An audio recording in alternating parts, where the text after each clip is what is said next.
Allah taala wa barakatuh. Min calmini panel o fof min gaccani hay goto kala gonɗe panel e min calminima min mbima assalamu aleykum wa rahmatullah. Min calmini wonɓe hen fof, min calmini hono Doro Ndongo en, Aliou Gaydou en, hono Malick Diagne depuis au Cameroun, gandanɗa hoorema wattuɗoɓe fof ɓe Sénégal. Min calminiɓe no fewi, amin calmina invité men woni Alassane Sock. Eɗen gandi Alassane Sock rewiɗo Alassane Sock rewiɗo e panel e yewtani ɗo yewtere dañde fayida. Alassane Sock noon ko responsable APR gonɗo ɗo e New York, en même temps kadi woni liggotoɗo e nder conseil général de New York. So kanko woni hannde koɗo men e nder panel Sambou Mama Ferté. Amin calminan noon bandiraɓe fof, amin mbiya bisimilla moon, amin mbiya koɗo min calminima, min jettima, amin mbima bisimilla ma e Sambou Mama Ferté. Assalamu alaikum rahmatullahi ta'ala wa barakatuh. Bandiraɓe min calmini on min juuri mon ko min Alassane Sock arno hande e notade invitation une deuxième fois e Sambou Mama Ferté ko panel baɗɗo fayida, panel ko miñiraɓe men sehlaɓe men nodden hande kadi yen gara jewtanen ɗumen enen noon ndendi saago. Ɗum noon mi salmini kala kettiɗo oɗo émission e kala jooɗo hettade émission mi salmini ɗum, kadi wonɓe ligne ɓe fof mi salmini ɗum, mi juurimi ɗumen e kadi enen ndendi koye men. Min calmini hohoɓe diine men e seerem ɓe e bandiraɓe jinnaɓe. En calmini ceerno Yaya Welata Ogo e kanko e mawɓe diine ɓe e ñagoɗoɓe Allah moƴƴere cellal e judde balɗe moƴƴude battande e gamde ɓe mbaɗata dirigé lawma islamique o. Ɗum noon bandiraɓe mboɗo hetti on e kala question mo jiɗon posé ko fati la vie politique, ɗum so Allah jaaɓi men kalen ko ganduɗen ala limite noon kala no jiiɗirɗon e kala no ko jiɗon namnade. Bisimilla moon, Allah jarama, jarama, mi salmini on. Assalamu alaikum. Sambou Mama Ferté miɗen calmina fofen, en commençant par tonton Abou Dieng e doyen Ndiaye e mamoudi fof minen on calmina on feewi feewi. Minen mbiya bienvenue monsieur l'invité du jour Alassane Sock depuis New York dans le panel du groupe Sambou Mama Ferté. Mi andi bientôt min mbaɗa commencé cérémonie o.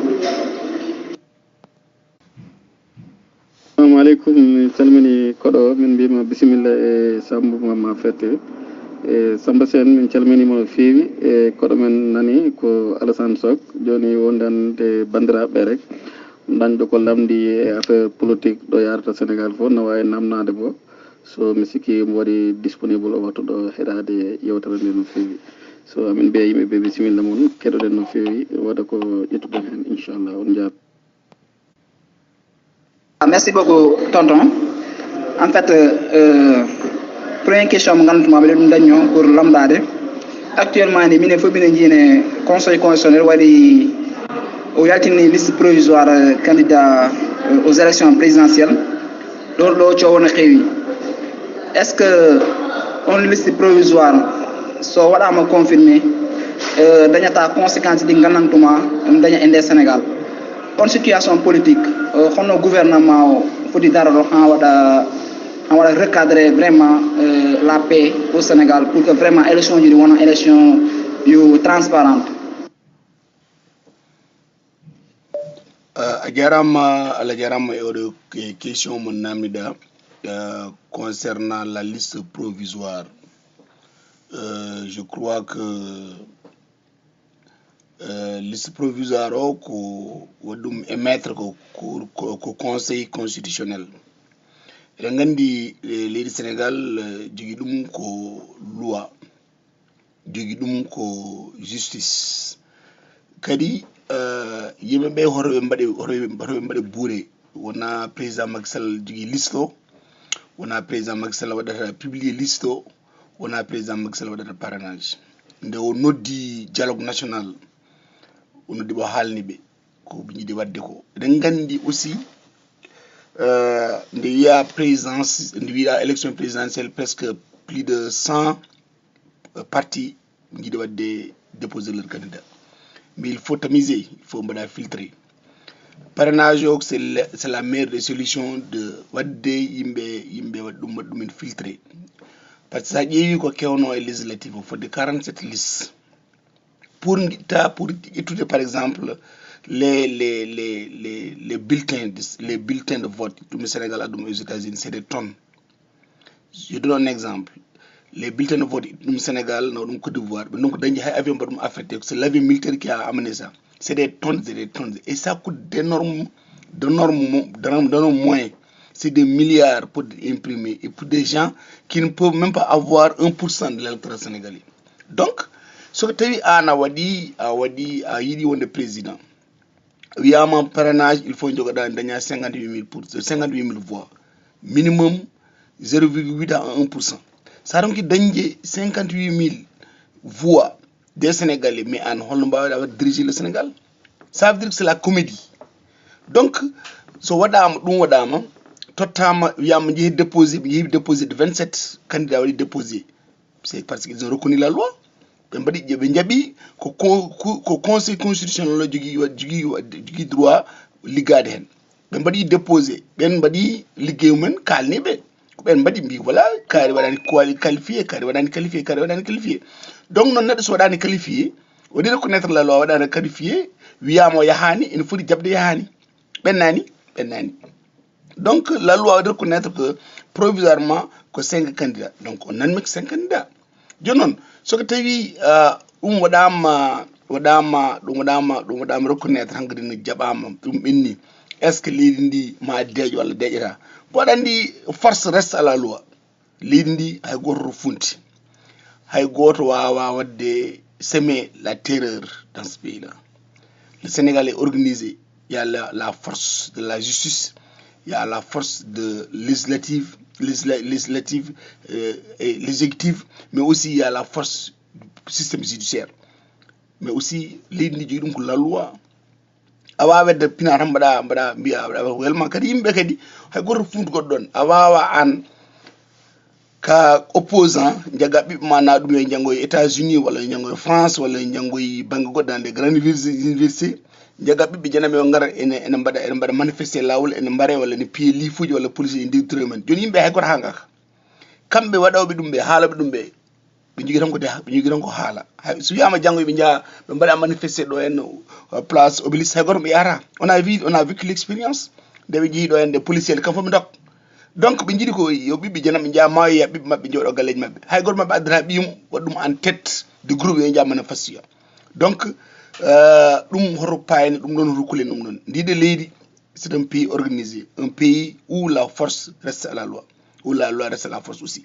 Mais aussi, il faut pas amener l'idée yimɓe kangaka yimɓe gandu ko yahri ko woni. On ne peut pas aller aux élections avec 47 candidats, élections présidentielles, avec 60 candidats wala 10 candidats, non. Il faut des gens au moins qui ont au moins le minimum requis pour avoir des candidats. Mais par rapport à ce que tu as dit, en tout cas, nous, on a l'esprit tranquille. Inch'Allah, les élections vont se passer dans de bonnes conditions. Pourquoi? Parce que la justice est là. Que la justice jugidum, que la constitution jugidum, que la loi jugidum, on a président Maxel Wadi, on a Benno Bokk Yakaar Wadi, on a APR Wadi. Voilà, juginomi ko mboɗa halen seeɗa en jarama. Merci monsieur Sok, intervention yodi. 47 listes, c'est trop. Et choix au sako problème monata. Mais ina waɗi probléme goɗɗo kadi mo gandantoma ɗe balɗe Sénégal ɗum waɗa jankuwante muy révélation ji gandantuma ina waɗe e leader mo wiyete Ousmane Sonko hande o sah amo Obélisque pour éclaircissement ji donc ɗin tumaji an hoko woni position ma par rapport à ces critiques là d'Ousmane Sonko.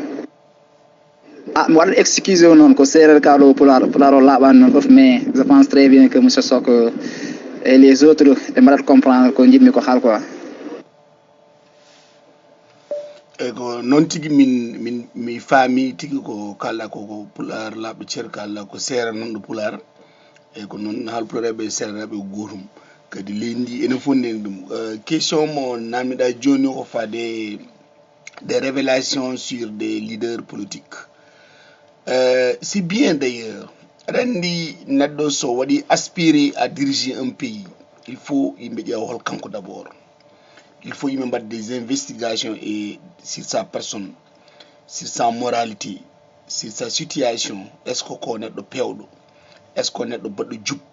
Est-ce qu'on est de jaadudo e ko aduno yadra ko? Est-ce que on wadi gum la démocratie? Est-ce qu'on me dit l'équité sociale? Est-ce qu'on me dit la justice sociale? On me dit l'égalité des chances? Il ne faut pas l'étude de la moralité des personnes. Mais ce que tu as vu, Ariha Mnoku, Jom Tawama wonko mofti e njublang, Jom Tawa wonko mofti e fenande, wala Jom ko wadi triande yimbe, wala ko wudi kalis. C'est bien Jomum hala, hala, publico anda hol kanko d'abord. So dum hala ma te halbe dum be ciudaki mbi ko minen kali so ko tayi wona gonga porte min plainte wala ngadda des clarifications. Arandi gelel goril Ousmane Sonko tout le monde le connaît. So ko tawi ko ma jabel Diagne ko ma jabel Diagne ko haale makko wona gonga tawno o porti dum plainte boyi. Ça yi o portane plainte il y a quelque chose. Mais néanmoins Sénégalais dit ben ngandi les Sénégalais sont intelligents, ils sont à l'écoute. On a eu ma jogi des clarifications mais on l'écoute.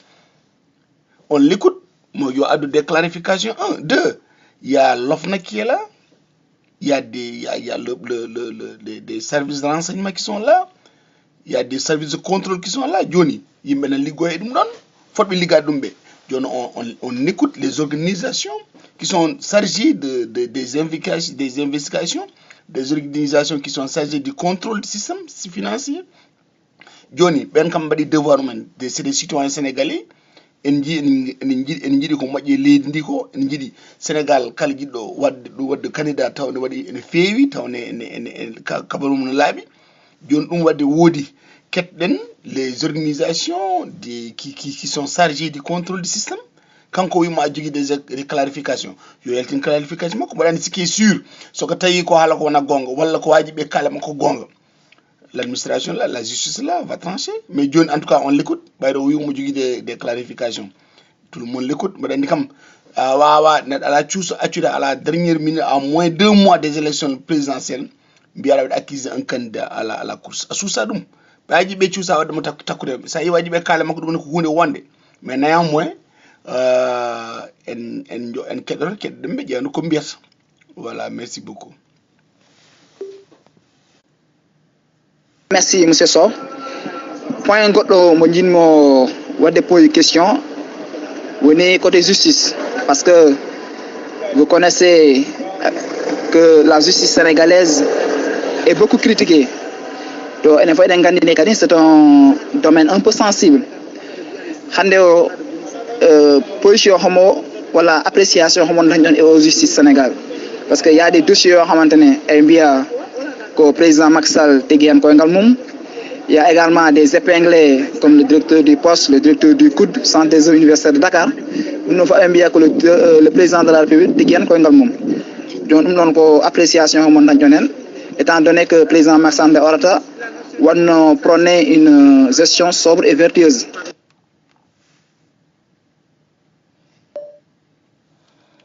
Allah jaram exactement gestion sobre et vertueuse ko président haali ko ɗum woni ko woodi par rapport à la justice sénégalaise il faut que enen Sénégal naaɓe ɓe il faut joguiɗen confiance en notre justice parce que ça ƴeewi ce qui se passe dans le monde en mbawa wiide eɗen jogo confiance justice goɗɗo ko eno justice de la haie ko en cour international de la haie walla couruji goɗɗi walla des justices d'autres pays alors que enen walla eɗen mbaɗa appel à la justice française alors que en mbawa jogade confiance et justice leydi men. Il faut qu'on soit fier de notre pays, qu'on soit fier de nos institutions républicaines. Il n'y a pas un pays plus organisé que le nôtre. Le pays Gondoli Fof, sur le plan démocratique, le plan social, sur le plan économique, la protection des institutions républicaines. Hay pays donc, hoto wajibe opposition darto batan kala ko men oui la justice sénégalaise n'est pas bien, la justice sénégalaise du président, la justice sénégalaise non non non. Il faut voir qui dit ça d'abord. Est-ce que c'est des gens crédibles? Est-ce que c'est des gens qui connaissent la loi? Est-ce que c'est des gens qui maîtrisent le droit constitutionnel? Est-ce que c'est des gens qui connaissent le droit pénal? Mais loi, ça veut dire la définition de la loi anda. Ça veut dire qu'est-ce que le droit constitutionnel a une définition. C'est des opposants. C'est des gens qui ont Kalako est bonne président Macky Sall, ils sont pour. Kalako be kali qui est bonne le président Macky Sall du me kalar. Kalako wada ile di yo moju mbier ko mojani. Kalako fe ñu habe ngande ni moji ni fi mbier ko da ka barki. C'est ces gens-là qui critiquent la justice sénégalaise. Mais en tout cas, il faut qu'une justice mène confiance. S'il y a des gens qui sont épinglés, c'est qui sûr que on va les épingler, on va faire sortir. Ce qui est sûr que le président Macky Sall, je connais, je suis sûr que le président Macky Sall t'a protégé les gosses. Quand il va protéger les gosses, il va protéger les gosses. Parce que j'ai choisi de dire que Wende wadi unde wonde ha Paris. Wende jugi kanko, omo jugi hen espoir, omo jugi hen confiance hoore makko. Il est confident en soi-même, en lui-même. Donc, ko wajibe kala ko dum don rowaden perturbé. Hor bun hakilaji yimbe et sénégalais modiani si sénégalais ko niwa wala ko niwar non. En tout cas, nous on a confiance à la justice sénégalaise. Kala ko justice sénégalaise wadi nous sommes pour. Hedronon il y a des critiques dum awa dugdi dum awa salade dum koy période dum gonnen kono période électorale pas de ko échéance présidentielle anane bima oui cour constitutionnel du président Macky Sall il faut le premier ministre il faut nangam non le système est verrouillé ay gor wa wujudo en gor haldo ko boni wa waddo ko désordre wa boni wad perturber yimbe donc badam ba wad perturber les élections be mbawa hadde les élections wad tenir il faut be critiquer ba kala ko yilbe ici Sénégal mo diani ko président Macky Sall justice wara ko wela il y a des dossiers qu'on a mis le coude mais qui a mis le coude quoi quel dossier qui le dit yo be ngaltin be quel dossier ça fait huile le président Macky Sall a mis le coude si nangam wala les gens épinglés qui les a épinglés sur quel domaine et quel le point focus qu'est-ce qu'ils ont fait yo me ngaltin mais ça y a de hala dossier yaltin dossier sur la ligne yaltin dossier mala dum internet yaltin dossier na dum radio halé mais halatan tu n'as aucune preuve donc en tout cas nous avons confiance à la justice sénégalaise et nous restons confidents que le système fonctionne très bien merci beaucoup. Alaikum Samumba ma fierté mi salmini fof en inde mum e yettode mum mido weltoro no feewi wonande garal Alassane Sog e nder odo panel mido weltoro kadi Abou Dieng mawnirawo men jodido jamma e mo jodake jamma e nyalawma na dari tan ngam addude bamtare e faade Samumba faade kadi e panel groupe Samumba miɗon welta no feewi Samba Sen namne ɗe ki namne ɗe na jooɗi mais aussi no sogno toon tortani kadi yimɓe na hen belti no feewi on jara. Voilà, merci. So mi pari ɗon mi yahat e bilan du président Macky Sall parce que hande o minen au terme de son mandat bilan homo mawɗo présenté c'est un bilan positif ou bien c'est un bilan plus ou moins, ou bien c'est un bilan négatif.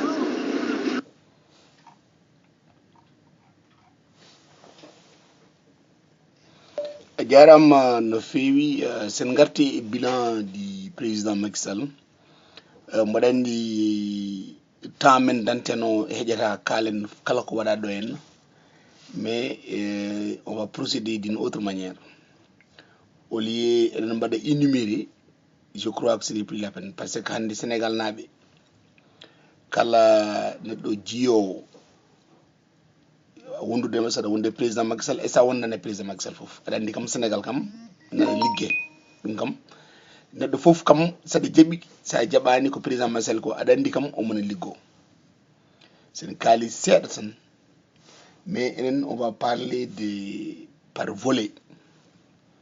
c'est-à-dire volet social transformation ngaji baɗa toon ɗi hande kala sénégal najo en yii hoore mum kana sénégal najo en yiiɗi wiyeede ene farnoro ko sénégalais pourquoi par ce que la justice sociale waɗama établir kala neɗɗo joginoɗo droit e leydi e hokkama droit mum ha timmi hay goto hankadi natti min tan wawma mbaɗa toñma walla mbaɗa wawma mbaɗa hebta jawdi ma walla mbaɗa toña mbaɗa fiima ɗum natti ha laaɓi kala neɗɗo ko waɗi ko yoɓata au niveau du tribunal.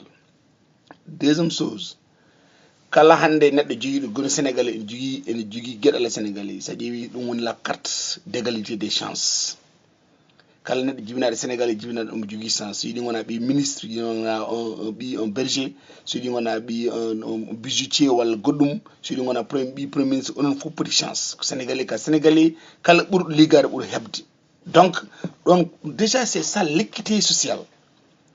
Sa ƴeewi les sénégalais qui sont au fond fin du sénégal ɓe galano courant ɓe galano ndiyam eau potable ndiyam labɗam ɓe galano téléphone ɓe mbawano hebde réseau ɓe mbawano hebde gueɗe des infrastructures ɗum ɗo fof hande koko gasi ha laaɓi sa yi PUDC hande waɗama ko ɗum ɗon ko de sénégal naaɓe ɗawannoɓe gueɗe mumen ɓe keɓano gueɗal mumen e sénégal ɓen hande woni waɗe rétablir dans leur droit ɓe keeɓi hande courant hande sedi hande sénégal naɓe ɓe keɓani ɓe keɓani ɓe joni keeɓa sénégal hande combien forage mbaɗa kala sénégal hande mbawɗo wonde aduna fof hande aɗa wawi hebde forage aɗa wawi hebde ndiyam labɗam jara infrastructure kala mbaɗa hande wadde goudron nanma sen ƴeewani sa ƴeewi hande les autoroute mbaɗaɗi mahaɗi ko woni ila toubani walla les ponts en mbawa artude ne heewi mais yiide wiɗam hande sénégal naɓe kala sénégal na sur le plan social hande volet social hande jomumen jii koyemumen sen ɓenni yo Allah volet de l'éducation il y a beaucoup de combien de salles de classe rétablies combien d'universités hande mbaɗa construire hande sénégal naɓe yaadi même des étudiants waɗa ɓe bac dañani yaade dans des universités publiques sénégal c'est le seul pays ganduɗa jomumen jeehe mbaɗe orienté dans des universités privées tako le pays l'état sénégalais qui paie le droit scolaire ɗum ala hay nokku c'est le seul pays qui fait ça. Hande sa ƴeewi hande les bourses étrangères étudiants men hande kala to mbawi jaaɗa e monde ɓen toon aux États-Unis en France en Chine au Japon en Australie en Angleterre partout sa ƴeewi hay ƴeew ko haalte ɗo haala pétrole et gaz ko le président Macky Sall itti des dizaines d'étudiants itta ɗo nawa dans des pays pétroliers pour jaa jangga le génie pétrole yo ganda holno pétrole ligorte holno pétrole holno gérate janggo jomumen gartuɗo en tan jogui contact ɓiɓɓe sénégal laaɓe jogo liggade dans les puits du pétrolier donc voilà c'est ça l'éducation sa ƴeewi économique hande nous sommes hande presque à 7% hande de croissance économique donc en jii gartam leydi ndi sa ƴeewi eko les infrastructures hande ala fo hande goudron hande to lawol waɗaka les ponts mbaɗama construire ɓuuri wonde tan ɓuuri raɓɓide ƴeew ko pont Farafeñe pont hakkude Dakar hakkude Sénégal e Gambie le 21 hande nous sommes le 19 après demain waɗata inauguré waɗa ɗum ɗon waɗa témoigner la place du Sénégal dans le monde la place du Sénégal dans la démocratie internationale le voisinage c'est le plus important sa yi ƴewno Sénégal waduno e Gambie temps Yaya Jammeh ko ƴeew no président Macky artira hakkude président Yaya Jammeh e président Abdoulaye Wade ƴenne président Macky Sall laami yiɗi fof ko yaade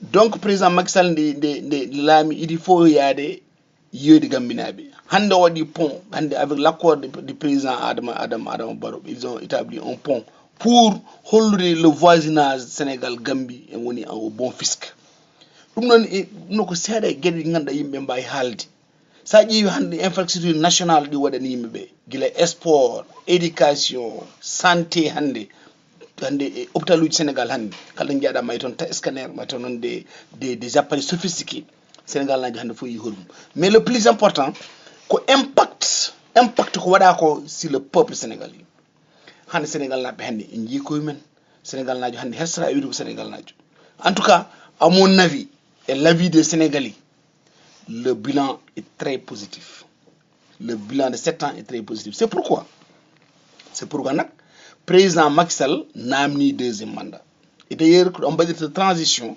deuxième mandat pourquoi minen emin jaggi wonde ma président Macky Sall heɓe deuxième mandat par ce que e 7 ans ɗiɗo ɗi liggi avec tout ce qu'il a fait gasani taw mais en jii o waɗi jaɓɓal bangal fayida en jii o waɗi ko hunde nde ganduɗa depuis 12 ans 15 ans 20 ans waɗanoka ƴeew oɗo terre train expresso train wayri waɗede Sénégal ko en 1882 ko président Macky Sall addi train kesso goɗɗo te pourtant pouvoir kewɗi ɓenni ɗo en kono noon kanko waɗi ɗum yimɓe luuki woyi heewi kaalis waɗi dépensé mi ƴeew hannde holko ɓuri ɗum yodde holko ɓuri wadde fayida c'est la mobilité des Sénégalais hannde ville Dakar waɗama décanté welma fo yahat à zéro à quelques minutes mo waɗa Dakar jaa partout donc sa ƴeewi ɗi aéroport uji standard international hannde kala volet mo jaaɗa ma taw ton président Macky Sall waɗi joni mum toon sur les maisons les foyers religieux hande président Macky Sall kala hande wiya oɗo ɓeɗo ɓe seramɓe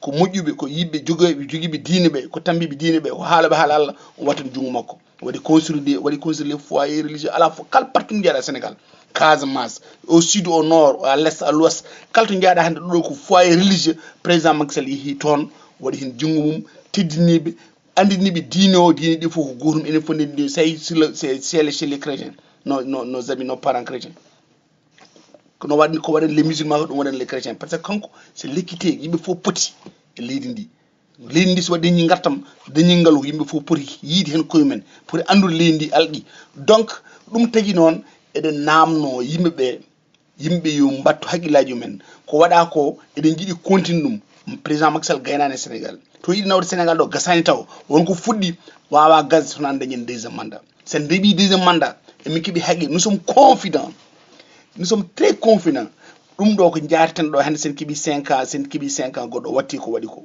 mo double ko waɗi ko par ce que ɓuuri sattude ko fuɗɗade nde mais jokkidde walla ɓeydude nde ɓuuri seɓorde e fuɗɗade nde jogade initiative jogade intuition wiide man fuɗɗoma waɗa ɗum ɗa nde fuɗɗi wiide waɗa train express nde yimɓe mbi ko wawa wonde c'est pas possible nde wi waɗɗo ila touba nde yimɓe mbi ko wawa wonde c'est pas possible o woni donc hande o jiiɗen ko beaucoup de terre beaucoup de train express dans le pays beaucoup de ila touba dans ce pays des infrastructures un peu partout dans le Sénégal talto welma jaaha hande sa ƴeewi sur le plan agricole des milliers d'hectares sont inaugurés des milliards mis à la disposition des paysans des agriculteurs de ganduɗa kala hande ko jomum waɗi en ƴetti en yiiɗi sooda ko waɗa autofinancé yoɓata même pas 70% ko état sénégalais waɗa ɗum financé heddi ko yoɓata ko 30%. donc en paami hande o président Macky Sall kala hande ko domaine Sénégal dino sur le plan économique social éducation santé fof waɗi jungo tout waɗi fof hakke hokki départ gasani taw noon donc gasata sona mbawɗen dañi deuxième mandat si Allah hokki en deuxième mandat fof ma Sénégal la beltoto en tout cas mais je suis confident et je suis sûr que Sénégal la ɓe ene belti e président Macky Sall je suis sûr que Sénégal la ɓe ene jaaɓi wonde le bilan est positif en mbawa haalde bilan o foof par ce que ne heewi ne juuti kono ɗum tan woni en résumé le bilan est très positif et nous demandons un deuxième mandat au Sénégalais beele yimɓe ne continue gueɗe baɗaɗe ɗe beele Sénégal la belto beele président Macky Sall ene nawa Sénégal to inoɗo beele mo jogo voie facile la démarche au développement du Sénégal beele Sénégalais fof ganduɗa par eɗen paami la priorité du président Macky Sall la priorité c'est aux femmes la priorité aux enfants la priorité c'est la santé la priorité c'est l'éducation la priorité c'est des infrastructures de haut niveau et standard international. Voilà donc le bilan est très positif. aleykum bandiraɓe mi salmini on komin Joogu Thiam namnotomi Alassane Sock tan woni ko ɓooyani e nder Sénégal ɗo Dakar Dem Dikk woni société joguiɗo wallu yahgol e artugol e nder Sénégal woni transport o ɓe dartini ko wiite activité ji mabɓe woni liggey mabɓe walla golle mabɓe ngam hulande yahoɓe ɓe e autoji he e soforaɓe autoji ndaxte ko yahata e bisuji 5 caggal nde commune ko yahata e bisuji 5 mabɓe yakkama e nder ɗe balle ha tahi ɓe dartini ɓe mbi a nouvel ordre ɓe ko ha gongol ɓe kalani sah ko ndey ɓe puɗɗito liggey mabɓe joni ɗum ɗon e sukaɓe kadi janoɓe ñande aljuma nde Macky Sall yahata uddidde juma to Guédiawaye waɗi toon dillere e ɓe kadi yimnoɓe Macky Sall woni rapperaji en hol hande an darde nde mbita sukaɓe Sénégal yo darore nde faade e élection ngarowo woni suɓagol ngar hoorejo leydi ndi ngarowo en ɗon hol an mbiyata sukaɓe Sénégal yoɓe daroro ni hande o holno en tant que mawɗo walla kilifa dariɗo tan fota tintinde sukaɓe holno ɓe poti waɗirde hol hande sa darinomo ɗon mbiyataɓe. Njogu Thiam mi salminima mi jarinimama no fewi.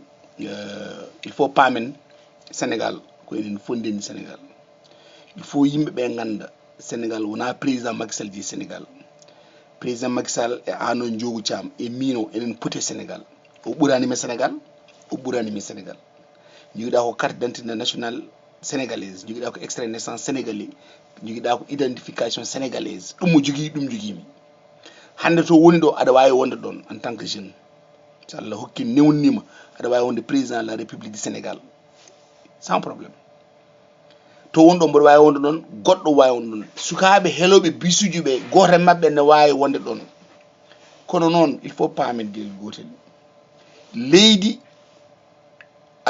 waɗirta avancé dans ces conditions là il faut sukaɓe paama mboɗo waɗa ɓe erago yoɓe gandu leydi ndi ko enen ndendi ɗum yoɓe gandu ko cukalel wonata mawɗo yoɓe gandu la population sénégalaise elle est jeune plus de 50% de la population sénégalaise est jeune ɓuuri heewde mabɓe moins de 20 ans dans 15 ans 20 ans kamɓe gonata les dirigeants de ce pays là donc ko fewnete ko ɗo henna ko président Macky Sall fewnata ɗo ko wona hoore mum fewnanta président Macky Sall ko heɓanno heeɓi goto e amen ko heɓanno nana heeɓa donc leydi ndi liggete ko sa yi hande yimɓe kala PSE dans 25 ans 35 ans ko la génération à venir sa yi hande président hande ne liggo la terre ne waɗe la touba ne waɗe les infrastructures ne mbaɗe hôpital uji ne mahe éducation hande ne yoɓa des milliards et des milliards pour les étudiants sénégalais pourquoi mo yoɓa ɗum wayde ɗum ko beele Sénégal demain ene waɗa répondre au rendez-vous de donner et recevoir beele Sénégal e yeehi hoore mum beele Sénégal wawi hirsude janggo suyama où sont les savants sénégalais où sont les grands connaisseurs de sénégalais où sont les professeurs sénégalais taw ɗum woni ɗum ɗon woni investissement batteɗe hande o wona helde bisuji ɗi addande Sénégal wadde avancé yoɓe paam wiyoɓe yoɓe jaaɓe c'est des jeunes ɓeɗo waɗaɓe ɗo ko jeune uji wiyoɓe mi jaa mbaɗa tottoɓe ɓen ɓiɓɓe mumen yoɓe gandu ɓiɓɓe mumen nana caggal leydi jangga ko ɓiɓɓe ɓen gartata jangone laamoɓe ɓen ɓiɓɓe mumen garta ene mbaɗa manifesté mbaɗa wiye sukaɓe yahoɓe ene kela bisuji ɓe ɗum gandi bisuji ɗi wona min jeeyi wona président Macky Sall bisuji kamɓe jeeyi bisuji ɗi ñanden nde ɗumen keli bisuji ɗi nde l'union dartinama 24 heures o fuɗɗitima le lendemain o fuɗɗiti o dartiri 24 heures pour la sécurité des chauffeurs la sécurité des receveurs kadi ko bien public sukaɓe ɓen ɗumen naggama eɓene police à quoi cela sert neɗɗo wawi waɗde manifesté décision ƴettama aɗa wawi wiide mi ala hen aɗa wawi windude aɗa wawi haalde mais wona wiide hella des biens publics aucun Sénégalais n'a le droit de casser de détruire les biens publics cela n'appartient pas à toi-même ou à moi, à qui que ce soit. C'est des biens qui appartiennent à tout le peuple sénégalais, à la droit. Ça veut dire que tu es fautif. Tu peux être condamné, tu peux être emprisonné à la droit. Donc, je dis aux Sénégalais, aux jeunes Sénégalais, le destin et l'avenir des Sénégalais entre leurs mains. Dans 10 ans, 15 ans, c'est eux qui sont les dirigeants de ce pays. Dans 5 ans, le président Macky Sall ne sera plus le président. So, deuxième mandat, dans 5 ans prochains, il ne sera plus le président du Sénégal. Il y aura un autre. Après, il y aura un autre. Les hommes passent, la constitution, l'institution reste. Donc, les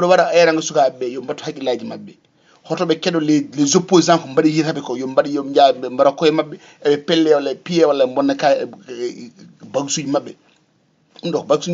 les biens de donc wiyoɓe yoɓe jaa bonniyaɓe walla yoɓe jaa ɓe kiloyaɓe walla ɓe jagguiyaɓe walla ɓe nayi police ko hay goto ɓima ala hen hande ɓe nangga ɓena police ɓi Sonko ala hen ɓi Madi Kiña ala hen ɓi Khalifa Sall ala hen ɓi Karim Wade ala hen ɓi hay goto ala hen kam fof ɓiɓɓe mabɓe nana jangga partout dans le monde emin gandi ko ɓiɓɓe mabɓe nana ɗon jangga a yii hay goto mabɓe kuppanta ɗo biyum biye yo ummo États-Unis ya waɗa manifesté hay goto itta ɗum France temps vacances yo ya waɗi ya manifesté yoɓe ƴittu ɓiɓɓe mabɓe yo jaa Sénégal ɓeyata non ɓe nongna ɓiɓɓe mabɓe rew mabɓe hoto hay vote tataɓe toon donc déjà ganduɗa jiiɗa ɓiɓɓe mumen rew men daña probléme uji en ɓiɓɓe jenanɓe yo jaa c'est irresponsable c'est irresponsable pour ces dirigeants-là, ces opposants, soi-disant opposants. C'est irresponsable pour eux. Et tout le monde en avant-garde. C'est pas bien, c'est pas joli, c'est pas beau. En tout cas, aux jeunes Sénégalais, méfiez-vous. Aux jeunes Sénégalais,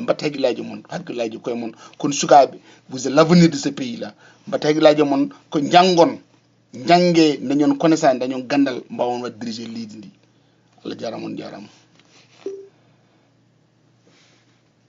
Merci Sok pour les réalisations citées du président de la République, Macky Sall.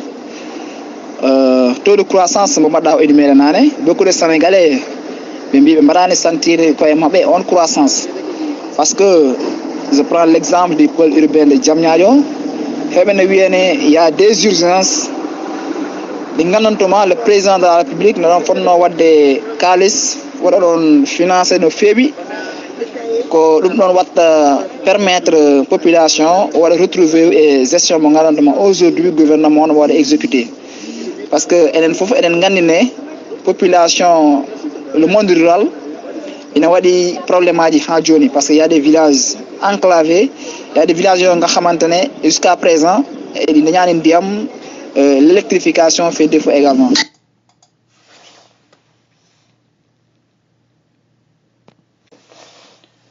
Allah jarama a jarama pour kalda wonde won wiyoɓe ɗum wona priorité d'accord aɗa andi yimɓeɓe sa heeɗima ɗumen a liggorako mais aɗa anda kay croissement ene anda hande Diamniadio pôle urbain on ko priorité par ce que Sénégal Dakar hande faaɗi awa hayyade awa haymade awa wadde batte sécurité heewani koye noon donc il faut dégager il faut dañen ville kesso c'est comme ça on ne peut pas en mbawi wiide eɗen gona un pays émergent taw on n'aspire pas à avoir des standards internationaux des pôles urbains.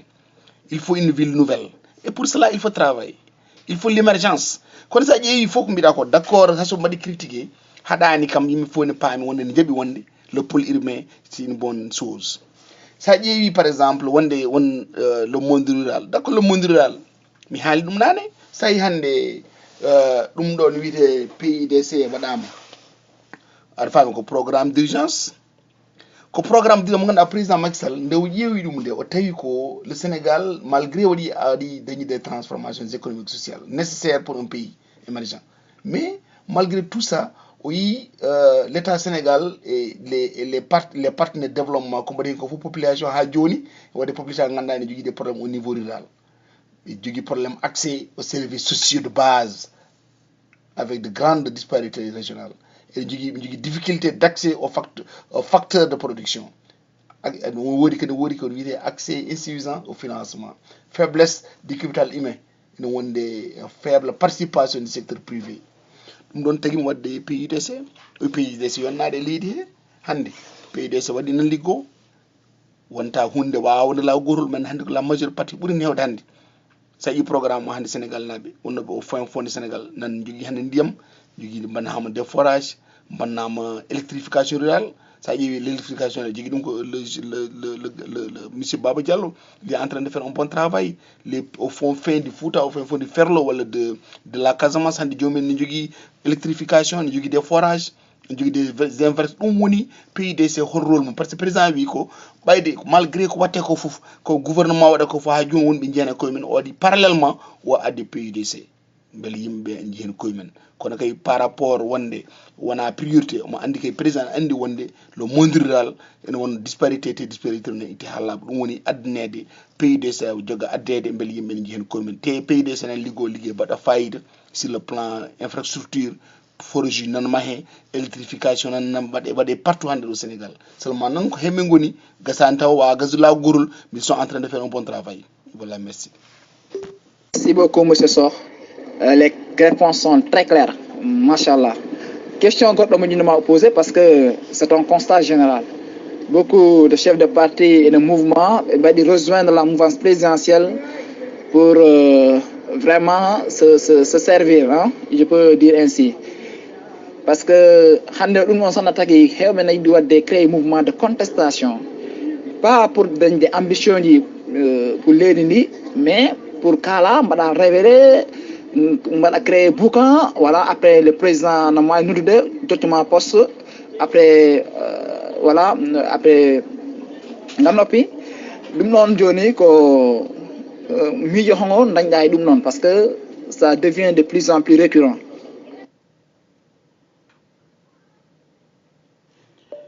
A jarama no feewi e oɗo question. Rejoindre la mouvance présidentielle.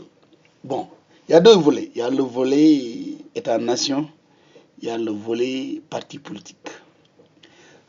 L'objectif de tout un chef de parti, c'est d'agrandir son parti. L'objectif de tout un chef de parti, c'est que parti de massifier le parti, de mobilisation parti. Maintenant, il y a une chose. Le parti APR est là, dirigé par le président Macky Sall. C'est un parti au pouvoir. Si un Sénégalais lambda oui, femme de le programme du président Macky Sall. Le président Macky Sall minde comme bodi parti am wala comme mouvement on cherchait un programme qui nous suffit. Programme mané Yonimin ko ligorda ko Yonimin veut venir vous joindre travailler le Sénégal. Mais le Sénégal appartient à tout le monde. Président Macky Sall APR, c'est le parti tout un Sénégalais qui veut travailler pour le Sénégal. L'APR, c'est le parti tout un chacun, tout un Sénégalais qui aspire. C'est un pays, c'est un parti. Agarama no feewi e oɗo question. Rejoindre la mouvance présidentielle. Bon, il y a deux volets. Il y a le volet État-nation, il y a le volet parti politique. L'objectif de tout un chef de parti, c'est d'agrandir son parti.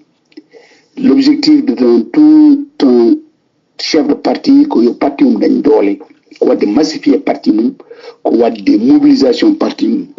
Maintenant, il y a une chose.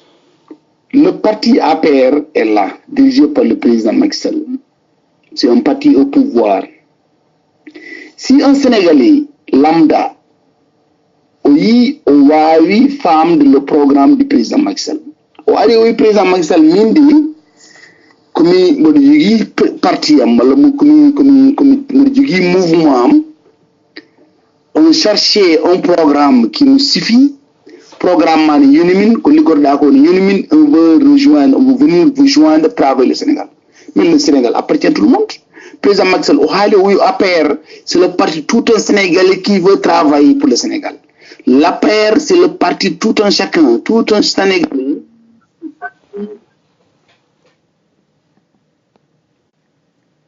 C'est un parti de tout un Sénégalais qui veut travailler pour le Sénégal. Quel Sénégal najo?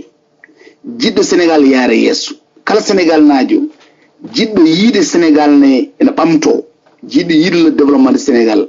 Et min banma erango arnara et APR. Maintenant, il y a des systèmes de contrôle. On ne prend pas des gens qui ont volé l'argent du pays, ou des gens qui n'ont pas de moralité, des gens qui ne représentent rien pour garder APR. Okay, le président Macky Sall est un président. On ne peut pas faire un chantage au président Macky Sall. Je dis de fongona a anda mo an fi kon andu be ben ngandi président Macky Sall a de chantage. Haybe o jeyda e parti be nganda be do ils ont créé le parti ensemble. Nde mbina mbadama ko pression wala mbadama chantage il les a écartés hula num kanko. Il n'a pas peur de voix de politique wala des sanctions wala des critiques. Maintenant par rapport des mouvements qui se lèvent à critiquer, on ne peut pas diriger ce pays-là en critiquant. On ne peut pas avancer en faisant des boucans ou nommer un poste. Non. On cherche des Sénégalais compétents. Si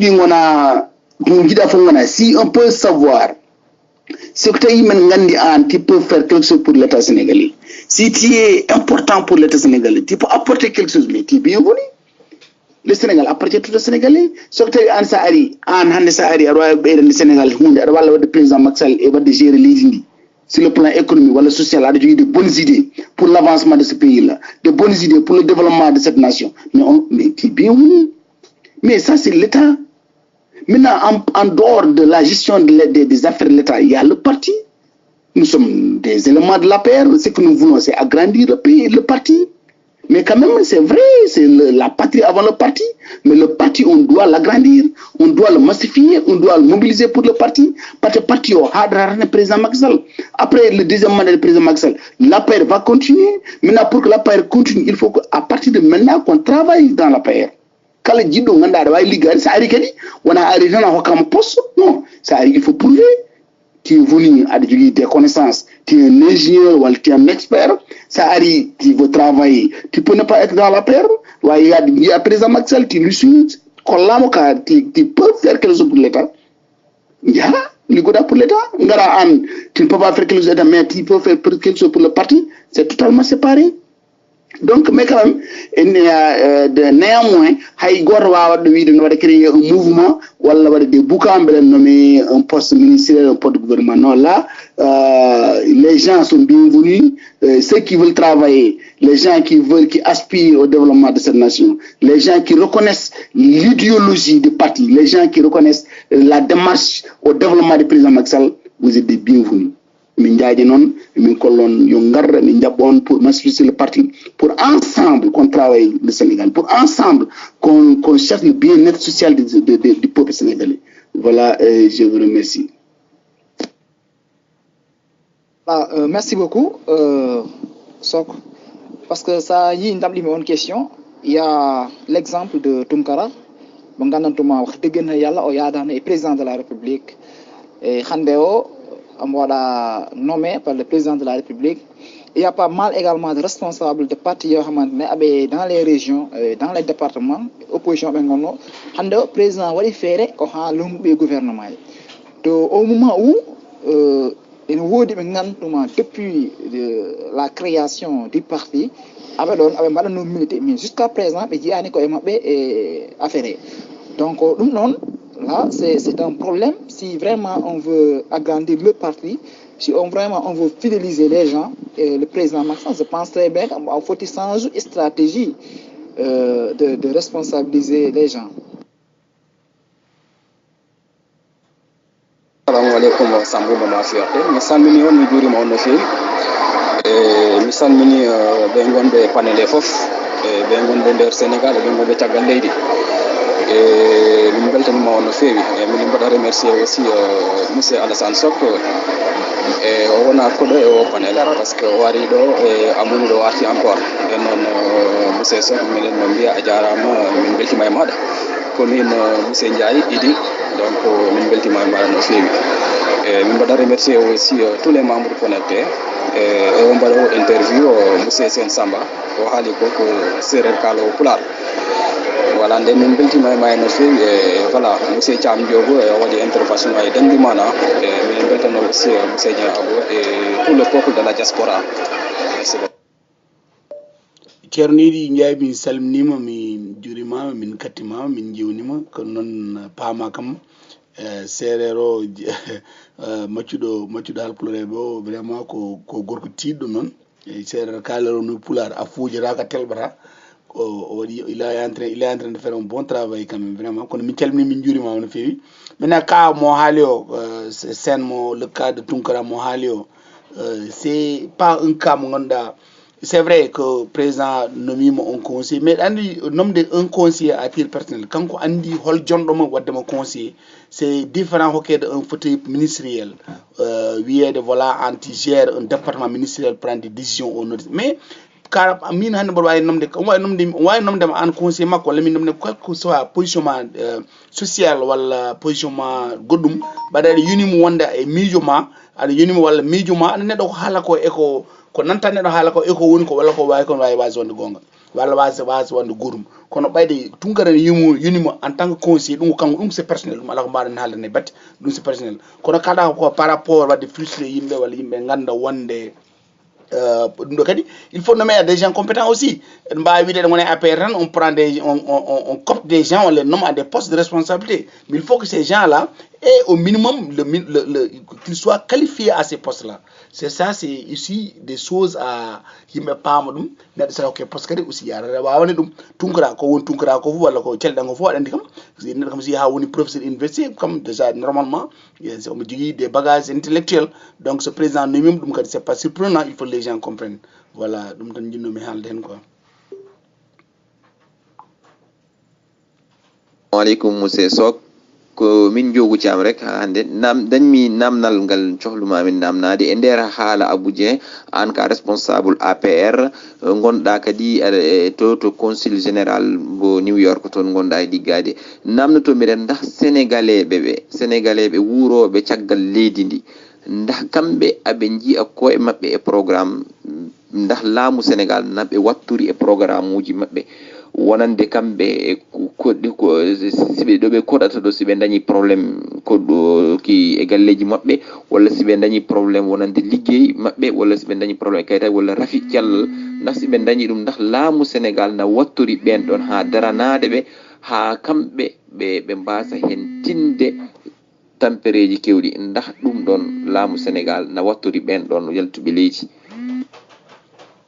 Nyogu mi salmima jarama Thiam ko namɗa ko très important c'est vrai no Abou wini koye affaire ngoymi ɗo kadi Allah no waɗi président nanayi en to au niveau du consulat général du Sénégal à New York. Bon question namɗa ko question baɗɗo importance, est ce que Sénégal état Sénégal waɗa assister la diaspora, est ce que diaspora ne yi hoore mum dans le développement walla démarche du Sénégal? Aha kay ɗo en andi Sénégal de président nde o ari ƴeewa laamu so heeɓi laamu mo wat diaspora 15e région. Premièrement en yii hannde par exemple to min gonɗo hannde diaspora o kala parti diaspora mo ƴettuɗa eɓe jogui de représentant eɓe jogui un député taw ganduɗa koye mabɓe wondi il siège au niveau de l'Assemblée nationale ene nawa tan probléme uji mabɓe tout un probléme uji diaspora goni ɗo hannde jomumen naɗum mbaɗu exposé toon au niveau de l'Assemblée générale l'Assemblée nationale Sénégal. Et par exemple aux États-Unis, un député Aboubakry Diallo, qui est le député de la diaspora États-Unis, Canada et Océanie. Donc, les Sénégalais sont représentés au niveau de l'Assemblée nationale sénégalaise. Donc, c'est un atout. Deuxième chose, au niveau des services consulaires sénégalais, quand le Sénégalais est so min problème le consul général en l'occurrence El Hadj Amadou Ndaw consul général gonɗo en no nous assistons les Sénégalais qui sont en état de nécessité. So tawi jomum sellani omo woni ko hôpital min jahat min jiyamo soko tawi on foti wallede gelle ko min mbawi nangudema financement walla goɗɗum min mbaɗ nangaten soko tawi omo yiiɗi hoodde o yiiɗa wawa nawde hoore makko min mballa mo no hotiri soko tawi to Allah waɗi kadi jomum maayi ɗo ene ala nawtira min mbaɗa hen des gros moyens président Macky Sall kadi nanggui hen waɗen gros moyens jomum nawte walla ko way noon. Donc walla jomum ko ɓuurani hewde avec l'immigration jomum sokama ɗo ene dans les prisons min mbaɗa tous les moyens beele jomum yaltine beele nawta leydi mum. Donc ɗum ɗo woni ganduɗa ɗum woni rôle consulat général du Sénégal à New York et dans le monde, qui va assister les Sénégalais en état de détresse, de va assister les Sénégalais en situation de difficulté. Donc consulat avec les services consulaires de Djom. Donc quand on ñaago yimɓe aussi hetto minɓe les kala Sénégalais jaaɗa à l'extérieur sa ittima la première chose sa ƴini bagagement il y a consulat généralement qui mbaɗa carte consulaire comme ça dokka affiliation ma dokka identification ma dokka adresse ma e numéro téléphone ma taw janggo jam so min jiiɗi wadde contacté walla min gandi probléme walla min jiyani walla min nana min gandi min jiilor ma emin jogui affiliation ngaji ma emin jogui information ngaji ma wonani yimɓe mbaɗata garata naata leydi ndeƴa hay goto andata gonda so nani dañƴa probléme ala tinanoma c'est pas bien so jeehi dans les états étrangers jilɗe consulat général mon walla jiiɗon ambassadeur uji mon mbaɗon enregistrement keɓon des cartes consulaires taw janggo jam so probléme waɗi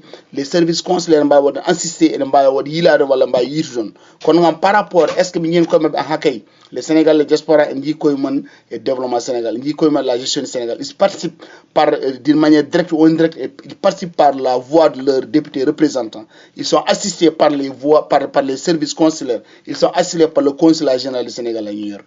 Voilà ɗum jinnomi haalde hen. Monsieur Sow min muɗo dañi namgal ngal jogui namnade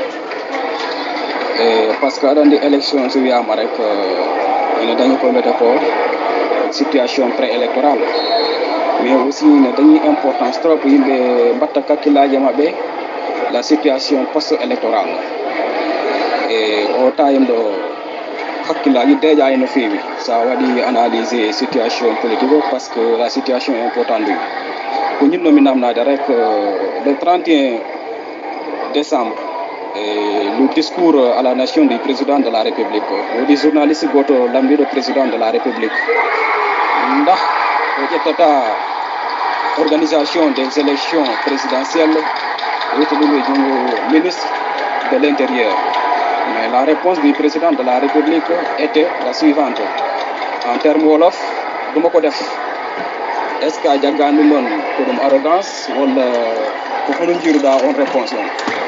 Et deuxième point en 2012 Macky Sall e hoore makko kanko wi noon le ministre de l'intérieur watta organiser les élections c'est-à-dire monsieur Ousmane Ngom. Abdoulaye Wade jaɓi ɗum itti élection et ministre de l'intérieur ƴetti ɗum totti ɗum Cheikh Gueye waɗi organiser les élections et malheureusement pour lui il perda l'élection présidentielle. Est-ce que ɗum tahani Macky Sall wi ko ministre de l'intérieur makko watta organiser élection présidentielle hono jiruɗa on situation. Et troisième point tawi Macky Sall en tant que président de la république omo hooli bilan makko liggey makko koko tagui o wawa ƴettu une personne neutre wara organiser l'élection présidentielle pour que la paix continue à régner au Sénégal. Surtout la situation post-électorale, il faut réfléchir là-dessus. Et quelle est votre analyse en tant que un grand communicateur, en tant que quelqu'un qui maîtrise aussi la situation politique nationale et internationale? Merci beaucoup, M. Alassane Sok. jarama no fewi mi yiɗi mes question ma trois questions ɗi pose ɗaɗi. La première question président Macky Sall o namnama est ce que mo ittu ministre de l'intérieur wi Allah dumo ko def e dumo ko def o il faut comprendre ainsi parce que chaque fois nde o jooɗi ɗum namdom ittu kadi en mbawa wiide un simple journaliste daro toujours wiya président ittu ko mbatta ko c'est pas possible. Il y a des choses ɗi ganduɗa le président de la république il a confiance au ministre de l'intérieur o waɗi ɗum tottima ko totti ɗum ko ɓe nanmo premier mbimo ittu non c'est pas possible c'est pas important de ittude parce que hande aɗen gandi pourquoi mo yo ittara ministre hande le système électoral Sénégal hay goto wawa wujjude ɗum so ɗi gona au pouvoir so ɗi mbasa wonde pouvoir en mbaɗi ɗo en mbaɗi ɗo en élection législative c'est un ministre de l'APR wona toon y a pas eu de problème hay goto haalani en mbaɗi référendum la même chose. Donc ça y présidentiel o ministre o wiyama itrak parce que mo andi kanko président so mo hooli déjà système o eɓen jogui fichier o les opposants jogui fichier ji ɗi eɓen jogui kadi yara kadi en gaddi nde premier nde opposant mbi ko non fichier mawɗo audité waɗata audité ko ko audit international ngari ɓe guittoya ko partout dans le monde ɓe gadda nde ɓe gaddi ɓe mbi ko le fichier est fiable à 98%. Donc ça veut dire quoi? Ça veut dire que hay goto wawa wujjude ɗum kamɓe mbino yo audit international waɗi des bailleurs fo gadda des observateurs internationaux gadda indépendant joguiɗi des mois et des mois auditer le fichier ɓe mbaɗi auditer le fichier o ɓe gayni le fichier est fiable à 99%. Ça veut dire que personne ne peut voler le système dans le système électoral dans le fichier. Mais à quoi bon de changer un ministre alors? Ça y est, à l'époque en 2012 kaltande yo Abdoulaye Wade ittu le fichier n'était pas audité ko wala wadde hen wadde no ko wala wadir fichier o. Donc il n'y a pas d'audit international mais il y a des observateurs internationaux fiables à qui ils ont confiance nganda ko opposition horum namni yobe ngari be gaddama be mbadi dum audité be mbino moji. Donc il n'y a pas raison, je ne vois pas la raison d'enlever un ministre de l'Intérieur. Voilà une raison. Maintenant évidemment duma ko def mais duma ko def wi ko itara parce que ngari ce n'est plus la peine. Le fichier est fiable, le fichier est bon, c'est pas la peine. Maintenant troisième point post-électoral mo kaltino. Donc je crois que hande oto jaareten do merci mon. Je crois que pour post-électoral tout va se passer très bien dans de bonnes conditions parce que arendi Sénégal yimɓe haaloɓe wona kañumen wotoɓe dugoɓe ne ƴettoɓe wona woni le Sénégalais là les Sénégalais c'est des Sénégalais qui vont jouer l'arbitre kamɓe gandi ko yonataɓe kamɓe gotata te eɗen keeɓi haqqi ndi leydi hay goto wawade ndi perturbé to gonnen ɗo en ti vote a wooti a wotani ganda leydi ndi c'est appartient à tout le monde donc post électoral o et pré électoral o fof c'est la même chose ça veut dire quoi ça veut dire que la loi la force reste la loi aɗa faami walla loi reste la force ça veut dire quoi ça veut dire que leydi ndi ko laamade a wawi tan a gagnama walla heɓat ko mbiɗa aɗa heɓat ko jiɗɗa ko aɗa semer la terreur ɗum ça ne peut pas exister dans ce pays là ɗum noon jomumen tammin koye men aɗa wawi wadde manifesté aɗa wawi wadde décompte aɗa wawi windude aɗa wawi haalde kono wawi wiide semer la terreur kadi Sénégal naɓe mi haal ɗum nane Sénégal naɓe pini ha goto aɗa wawi wiide ɓijanɗo ya ma ya walla ya wartoyo ya fiye walla felle pour an a joguiɗi galle ma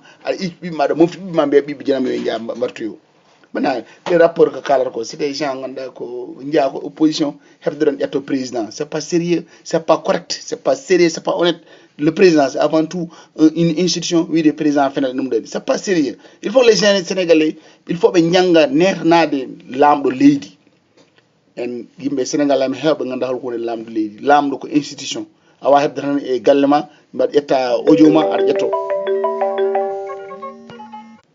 donc je disais que jaafuɗon ko leydi ndi donc yimɓeɓe yo gatta haqqillaji men inchallah rabbi taala tout va se passer dans de bonnes conditions il y aura pas de problème inchallah parce que so ƴeewi élection ngaji ma mbaɗ déroulé dans de bonnes conditions sans tricherie ala ko wujiteɗo ala ko watte ɗon bâclé hay batte le système est fiable le système est garanti hay goto wawa wujjude que ça soit Aly Ngouille Ndiaye que ça soit indépendant goɗɗo ko la même chose le vainqueur sera le vainqueur inchallah le 24 février au soir mais Sénégal naɓe kañum jijata il n'est pas garanti ki ɗum ko Allah andi ko jungo Allah woni hol gagnatoɗo hol gono président emin jiiɗi mi ñaagui Allah yata ko président Macky Sall wonata président kono noon ɗum ko jungo Allah woni inchallah kadi eɗen ñaago Allah moƴƴere neɗɗo wawi ñaaga tan ko Allah moƴƴere yo Allah waɗen sutoro ɗum woni ko jinnomi kadi yimɓe mbatta haqqillaji men leydi ndi no ndendi ɗum woni conscient leydi ndi ene fof ndendi leydi ndi sono boni ko ene fof bonani sono moƴƴi ene fof moƴƴani kadi Sénégal hande ko c'est la première référence de la démocratie en Afrique donc alternance wona hande fuɗɗi alternance fuɗɗima waɗɗi deuxième fois troisième donc gonne koye systéme ganduɗa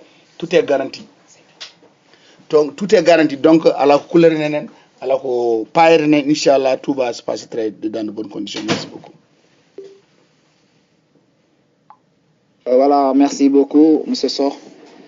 Vraiment, réponse d'Iri Nalla Abitos. Mais nous avons avancé tout en entamant un autre point essentiel, à savoir le plan Sénégal émergent, un document de référence du président de la République.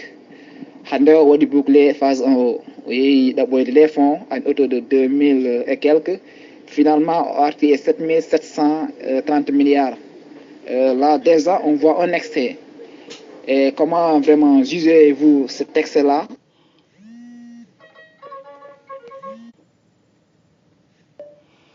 A jarama caggal nde namda ko fati plan Sénégal émergent plan Sénégal émergent ko une marche au développement du Sénégal président Macky Sall o waɗi haqqille makko e émergence en paami émergence wona du jour au lendemain sa ƴeewi plan Sénégal émergent c'est étendu sur 35 ans ça veut dire quoi ça veut dire que o yiɗi yaltinde Sénégal koye probléme et pour la génération et les générations à venir dans 35 ans le Sénégal inchallah so yarini men jii koye men dans les plus grands pays du monde sen jii hande ko fuɗɗi ko e 7 ans donc ça veut dire que 3 fois oɗo 7 ans ça veut dire que wona pour 7 ans makko mais 3 fois président ji ne gara ɗo ene mbaɗa e hono ko waɗi ko ça veut dire que ça veut dire quoi ça veut dire que oɗo 7 ans mbaɗaɗo ko daña hen ko so dañirama noon 3 fois aɗa fami à 4 fois ça veut dire Sénégal ma yeehi hoore mum ça veut dire quoi ça veut dire que plan Sénégal émergent ko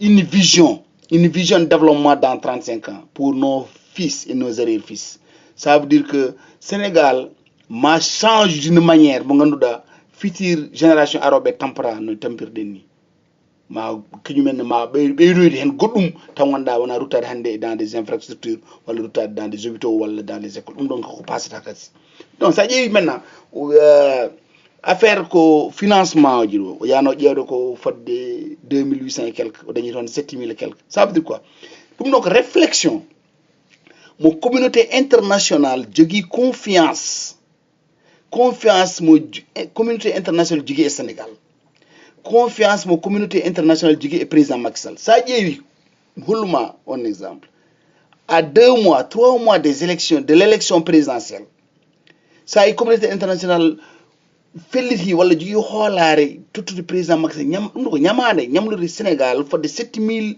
et quelques milliards ça veut dire quoi ça veut dire que ɓe kooli Sénégal eɓe gondi hande eɓe paaɓe ɓe kooli la stabilité du Sénégal eɓe kooli la démocratie du Sénégal eɓe kooli Sénégal ko client joɓowo ñamade kadi ɓe kooli koɓe ñamlata ko ene waɗa investir sur le volet social et économique au Sénégal ɓe paami koɓe tuttuno yimɓe ko yimɓe liggi men mbaɗi des routes mbaɗi des hôpitaux mbaɗi des écoles donc ɓe jogui softede wadde so ɓe mbaɗi doublé ɗum ɗon Sénégal ma yen hooruma ma Sénégal liggo sinno ko tokkuno Macky Sall ko président Macky Sall ko addi fecci ɗum e gouvernement addi fecci ɗum e bandu men ñaami penan heɓata so o ruttaka toon ni so ruttima heɓata hay mbuɗu kono nde wonno ɓe jeehi ils ont leur d'ailleurs ɓe jogui leur contrôleur gari ƴeewi tawi holto mo kalis o nanna holto ko kalis o waɗa ɓe jii ɓe paami donc ko kalis moɓe ñamluno Sénégal ko kalis gollaɗo école aji mahama dispensaire uji hôpital uji mahama des infrastructures laabi pewnama autoroute aji pewnama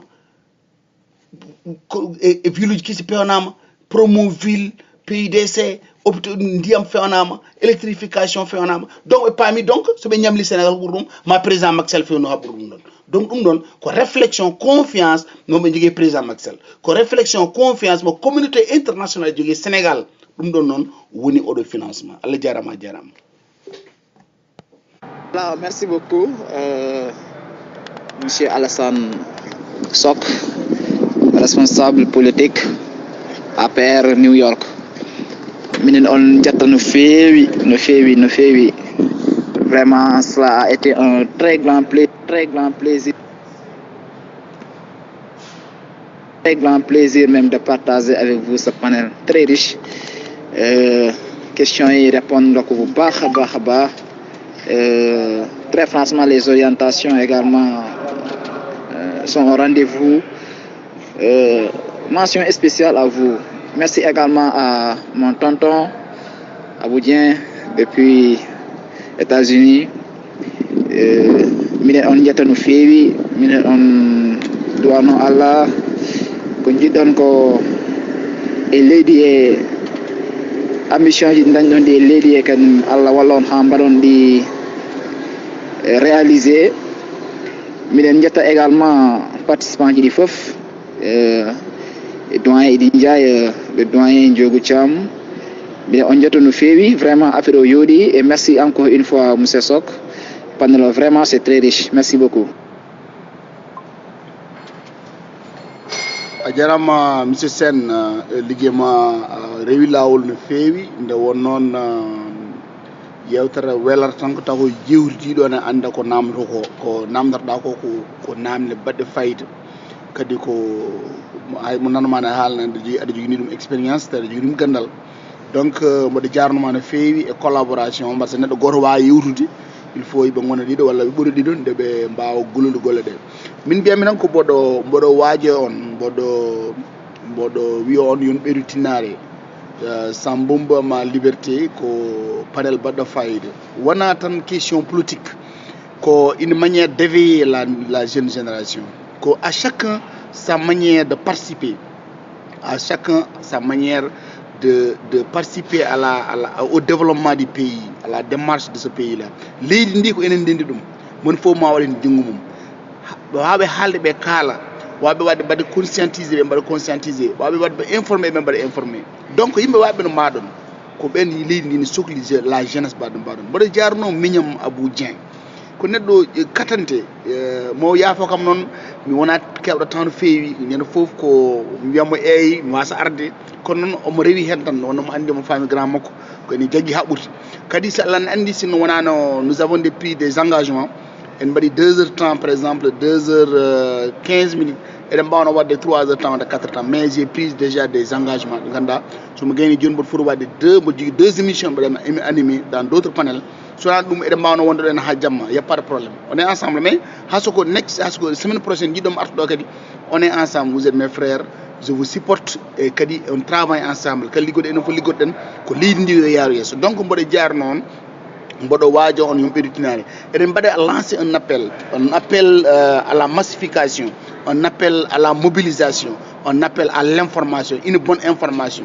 Pour ce parti l'APR et Benno Bokk Yakaar, nous avons l'un des meilleurs candidats, monsieur le président Macky Sall, un candidat qui a fait des preuves, un candidat qui a une ambition pour le Sénégal.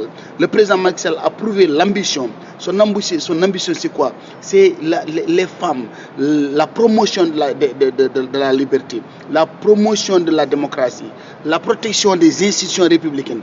Son ambition c'est quoi? C'est le développement de la nation sénégalaise, l'épanouissement de tout un Sénégalais. Ambition président Macky Sall. Ambition président Macky Sall ko yiide leydi ndi yo yaaru yeeso. Ambition président Macky Sall yiide kala Sénégal naajo pindo yo andu yo ɓeydo weltanade leydi ndi yo andu koye leydi he jeeya, yo andu leydi ndi ko leydi mum, Sénégal ko Sénégal mum, ene jogui droit e leydi he, ene jogui devoir leydi he. Moni min foti wasa namnade holko leydi ndi wawi joganade ɗum, walla ko leydi ndi wawi fewnande ɗum. ƴeewa holko wawi wallude leydi ndi, ƴeewa holko wawi fewnande leydi ndi, ƴeewa holno président Macky Sall darni pour leydi ndi yaari yeeso. Kañumne haso wawa wadde holko président Macky Sall waɗata ko, kañumne tinno ɓeydo wawde ñande fof nde fini ƴewde étade beele leydi ndi kañumne wawde participer e développement leydi ndi. Ko ɗum woni yiide leydi mum, woni yimɓe hoore mum, kono mbaɗa ñaago bandiraɓe. O notre appel ko wiide yimɓe nangue APR, yo nangue Benno Bokk Yakaar, beele yimɓe dokka président Macky Sall deuxiéme mandat wona pour président Macky Sall, deuxiéme mandat ko pour Sénégal naaɓe, pour développement du Sénégal. Beele holko liggoto Sénégal ko, beele no ɓeydo waɗa ɗum Sénégal, beele démarche makko vision mo jogi Sénégal ko vision développement, beele mo hokka Sénégal ko yiɗi ko, beele ko hokkita Sénégal ko yiɗi ko noon ko beele dañi deuxiéme mandat continue e yo golle moƴƴe ɗo président Macky Sall golla ɗum noon min ñaago bandiraɓe kala mbiyo mbimami e kala nano mbimi kala nano oɗo message o continue ɗo message o bandiraɓe haaloɓe kala ko ɗemgal ko kalta ganda lendi eɗen ndendi ɗum lendi ko enen jeeyi ɗum président Macky Sall président tous les Sénégalais ko président men ko candidat men ko l'un des meilleurs candidats, l'un des meilleurs leaders, l'un des meilleurs candidats, l'un des meilleurs présidents. Donc il mérite deuxième mandat. Le Sénégal mérite un deuxième mandat entre les mains du président Macky Sall. No bandiraɓe ko min Alassane Sock arno yirde mon, mi salmini mi juuri mon, kadi mi ñaguini mal moƴƴere, mi salmini mi ñam Ibrahima mi ñam Abou Dieng e daragol makko e invitation makko oɗo panel. Mi salmini Sène, mi salmini Ndiaye, ɗum noon Allah jarama on jarama, Allah hokkani walde jaam Mar Ba.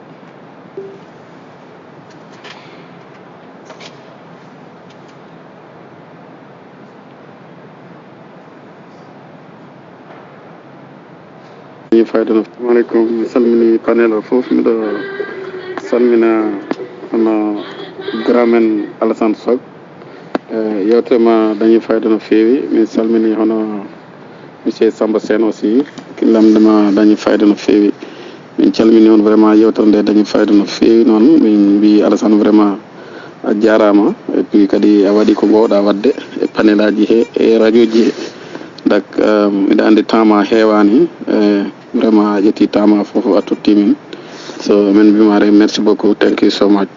So min calmina wonɓe panel e fof noon, min gaccani hay goto, ha wonɓe ɓe hono Sénégal ni, hono Doro Ndongo en, hono Aliou Ngaydo en, hono Malick Diagne en. So eɗen gandi otoɗoɓe fof ɓe Sénégal otoɗo e pour jaggande président e campagne e. So eɗen ɓe calmina no feewi. Eɗen calmina kadi hono bande men gara men goto gonɗo Italie, Abdoul Kane, mo ganduɗa hoore mon e panel ministére Yaya Abdoul Kane. So eɗen mo calmina no feewi, o hettima yewtere nde, en mo mbiya vraiment o jarama no feewi. En calmini vraiment grand Alassane, min mbima merci, min gaccuma rek jaa poftoɗa walla continue émission ma mo poɗɗa wadde e radio e yesso seeɗa. Ok, min mbima vraiment merci Alassane, merci beaucoup. Monsieur Sène, liggéeyma rewi lawol no feewi, nde won noon yewtere welata tan ko taw jiwtiɗo ne anda ko namɗo ko namdata ko namde baɗɗe fayida, kadi ko hay mo nanoma ne haalna aɗa jogini ɗum expérience, aɗa jogini ɗum gandal. Donc mbaɗa jarnoma no feewi e collaboration, par ce que neɗɗo goto wawi yurdude, il faut ɓe gona ɗiɗo walla ɓuri ɗiɗo nde ɓe mbawa gollude golle ɗe. Min mbiyami tan ko mboɗo waajo on, mboɗo wiya on yon ɓeydi tinnare sambumba ma liberté ko panel baɗɗo fayida. Wona tan question politique, ko une manière d'éveiller la jeune génération, ko à chacun sa manière de participer, à chacun sa manière de participer au développement du pays, à la démarche de ce pays-là. Leydi ndi ko enen ndendi ɗum, mon fof ma waɗen jungo mum. ɓe wawi haalde ɓe kaala waɓe wadde mbaɗe conscientisé mbaɗa conscientisé waɓe wadde ɓe informé ɓe mbaɗa informé donc yimɓe waɓe no maɗon ko ɓen leydi ndi sohli la jeunesse mbaɗum mbaɗo jarno miñum Abou Dieng ko neɗɗo katante mo yaafo kam noon wona kewɗo tan no feewi minen fof ko wiyamo eyi wasa arde kono noon omo rewi hen tan noon omo andi mo faami grand makko kono jogui haɓuti kadi so Allah ne andi sino wonano nous avons depuis des engagements en mbaɗi 2h30 par exemple 2h15 eɗen mbawno wadde 3h wadde 4h mais j'ai pris déjà des engagements ɓe ganduɗa somi gani joni mboɗo foti wadde deux émissions mbaɗen animé dans d'autres panels so wona ɗum eɗen mbawno wonde ɗen ha jamma y a pas de problème on est ensemble mais hasoko next hasoko semaine prochaine jiɗɗomo artuɗo kadi on est ensemble vous êtes mes frères je vous supporte et kadi on travaille ensemble kadi liggoɗen ko liggoɗen ko leydi ndi yo yaaro yeeso donc mboɗo jarno on mboɗo waajo on ɓiritinani eɗen mbaɗa lancer un appel à la massification, un appel à la mobilisation, un appel à l'information, une bonne information pour ce parti l'APR et Benno Bokk Yakaar. Nous avons l'un des meilleurs candidats, monsieur le président Macky Sall, un candidat qui a fait des preuves, un candidat qui a une ambition pour le Sénégal.